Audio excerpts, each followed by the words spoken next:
কোন দল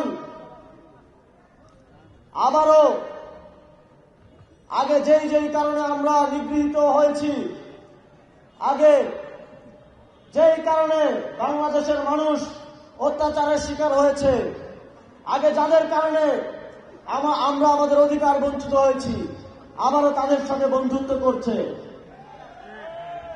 আমরা তাদের কথায় শুনি যে তারা ফ্যাসিবাদী শক্তির সাথে বন্ধুত্ব করছে। আপনাদের আসলে করেছে না? আমরা দেখি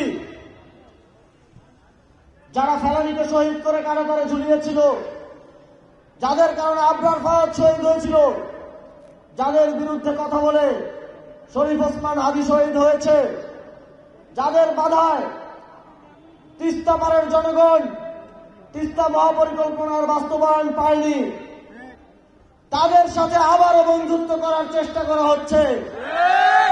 আবারও দিল্লির গ্রিন সিগন্যাল নিয়ে বাংলাদেশের ক্ষমতায় আরোহণের চেষ্টা করা হচ্ছে। আপনারা কি তাদেরকে আবারও দিল্লির গ্রিন সিগন্যাল নিয়ে আসার পর এদেশের ক্ষমতায় আরোহণের জন্য ভোট দেবেন? তাদেরকে বাংলাদেশের জনগণ লাল কার্ড দেখানোর জন্য প্রস্তুত হয়ে বসে আছে। তবে জনগণের সেই ভোটাধিকার নিশ্চিত করার জন্য আপনার আমার স্বীকার করতে প্রস্তুত থাকতে হবে। আমাদের সকলকে 12ই ফেব্রুয়ারি লড়াই করতে প্রস্তুত থাকতে হবে। যদি আমার মায়ের, বোনের, আমার জনগণের ভোটাধিকার হরণ করার জন্য কেউ মাস্তানি করতে চায়, কেউ হুন্ডা দিয়ে গুন্ডামি করতে চায়, তাহলে আমরা সেখানেই প্রতিরোধ গড়ে তুলব। কাউনিয়াবাসী কি প্রতিরোধ গড়ে তুলতে প্রস্তুত? আমরা রক্ত দিয়েছি, এদেশের বীর সন্তানেরা জীবন দিয়েছে, আর একটিবার আমাদেরকে প্রস্তুত থাকতে হবে লড়াইয়ের জন্য, আর একটিবার আবার আমাদের প্রস্তুত থাকতে হবে রক্ত দেওয়ার জন্য।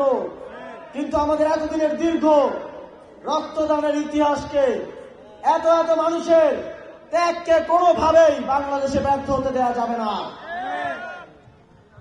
সংগ্রামী বন্ধুগণ, 11 দলীয় জোট যদি আপনাদের সমর্থন নিয়ে সরকার গঠন করতে পারে, তাহলে আমরা অতি দ্রুত সময়ের মধ্যে তিস্তা মহাপরিকল্পনা বাস্তবায়ন করব ইনশাআল্লাহ। আর কোনদিন তিস্তা পারের জনগণকে খরার সময় পানির অভাবে কষ্ট পেতে হবে না।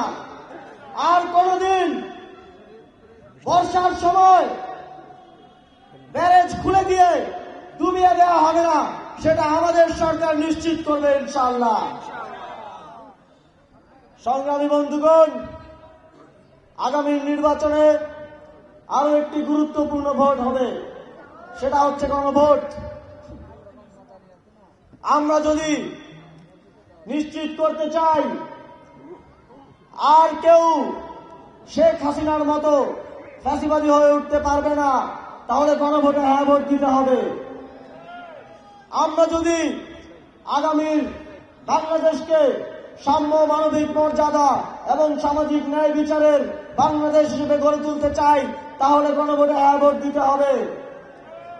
আপনারা যদি চান আপনাদের সন্তানরা, যুবকরা মামা চাচা ছাড়া, ঘুষ দেওয়া ছাড়া চাকরি পাবে, তাহলে অবশ্যই গণভোটে হ্যাঁ ভোট দিতে হবে।